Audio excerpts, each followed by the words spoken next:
Sebenarnya masih sore banget, 15.52. Nggak biasanya gue cerita horor jam segini, tapi nggak apa-apa, sambil menunggu buka puasa kita cerita aja karena gue juga gabut. Jadi Sandra ini namanya Salsa, dia tuh kirim cerita waktu dia ikut LDKS organisasi di sekolahnya. LDKS dimulai dari jam 9 pagi, ada pemaparan materi, terus games-games di lapangan dan segala macam sampai akhirnya udah maghrib, sholat dulu nih. Kebetulan masjid di sekolahnya si Salsa ini ambruk yang bagian cowoknya. Jadi cowok-cowok ini sholatnya di kelas, sedangkan cewek-cewek tetap di masjid sholatnya. Setelah sholat maghrib bareng, mereka nih ngaji dulu. Pas lagi ngaji, si Salsa ini melihat ada bayangan hitam di tempat sholat cowok, yang dimana tempat sholatnya ini bener-bener ambruk banget karena gempa di bulan November, jadi bener-bener rusak gitu, seharusnya nggak ada orang di sana. Tapi anehnya sosok hitam ini tuh kayak pakai mukena blus gitu. Salsa ini kayak yakin nggak yakin ini apaan sih, jadi ngeliatin mulu nih ke arah sana kan. Ih, apaan nih? Apakah ini acara super trap? Sampai akhirnya dia disenggol sama temennya. Udah jangan diliatin mulu. Udah tuh ngaji lagi kan. Udah kelar ngaji, abis itu mereka lanjut materi yang diisi oleh guru mereka. Pokoknya lanjut LDKS sampai di jam 9 malam ada perkumpulan lagi nih di lapangan. Terus lagi duduk di lapangan, Salsa ini ngeliat ke arah pohon pisang yang dimana di sana tuh ada putih-putih. Kan itu kunti bogel, nggak tahu. Ternyata pas setelah si Salsa lihat lagi, itu tuh adalah pocong. Sebenarnya Salsa udah bilang untuk temennya, ada pocong jir, tapi temennya mungkin juga takut atau nggak melihat apa yang dilihat Salsa, jadi cuma kayak udah deh jangan aneh-aneh. Tuh sampai akhirnya selesai kegiatan di lapangan, mereka masuk ke kelas untuk tidur. Nah pas si Salsa ini mau nutup mata pakai selimut,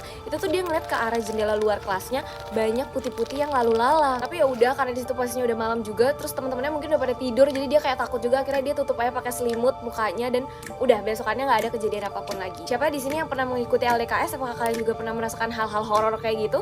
Gue mau cerita horor lagi, dan menurut gue ini lumayan merinding ceritanya kalau kalian lagi dengerin ini sendiri dan lagi sendirian di rumah. Jadi ini kejadian waktu teman gue masih SMP, dan ini kejadian waktu dia pulang sekolah. Dia dijemput sama ibunya dan baru sampai banget di depan rumahnya. Sampai depan rumah, ibunya ini lagi nyari kunci untuk ngebuka pintu rumahnya. Sambil nunggu ibunya nyari kunci, dia ini iseng ngintip ke dalam rumahnya. Posisinya jendela rumahnya ini nggak ada hordengnya, jadi bisa langsung kelihatan ke dalam rumahnya, dan depan jendela itu langsung menghadap ke arah ruang TV. Pada saat teman gue ngintip, dia tuh melihat ada seseorang yang lagi nonton TV di rumahnya, dan itu tuh membelakangi dia, jadi dia cuma ngeliat belakangnya doang. Temen gue sebenarnya agak bingung karena dia tuh tinggal cuma bertiga di rumahnya, jadi dia, ibunya, dan juga bapaknya kerja nggak mungkin. Dan sesosok itu tuh menyerupai wanita. Jadi pas lagi temen gue ngeliatin lagi, tiba-tiba sosok itu nengok ke arah dia, dan abis itu langsung jalan ke arah dapur. Kejadiannya itu cukup cepat, jadi makanya temen gue tuh nggak terlalu ngeh ini muka sesosok ini tuh sebenarnya siapa. Pas ngeliat itu, temen gue langsung ngomong ke ibunya, nanya, "Bu, di dalam ada orang ya?" Terus ibunya bilang nggak ada, orang ibu terakhir keluar abis itu ibu kunci kok. Soalnya temen gue mikir kayak yaudah ini mungkin salah lihat atau gimana atau halus. Masuk, ternyata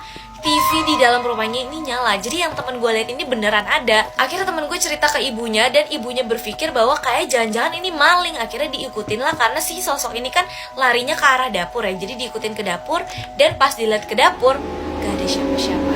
Dan ini gak terlalu yang merinding banget ya. Cuma pas gue diceritain, pas pulangnya gue tuh pas balik ke rumah gue tuh lagi kosong. Jadi gue tuh orang yang pertama balik ke rumah dalam keadaan rumah tuh kosong.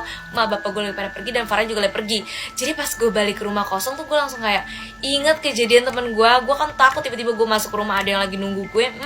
Langsung deh tuh gue cabut lagi. Jadi buat lo juga yang sering ditinggal pergi sama orang rumah, terus lo orang pertama yang balik ke rumah dalam keadaan rumah kosong, hati-hati, siapa tahu ada yang nunggu lo.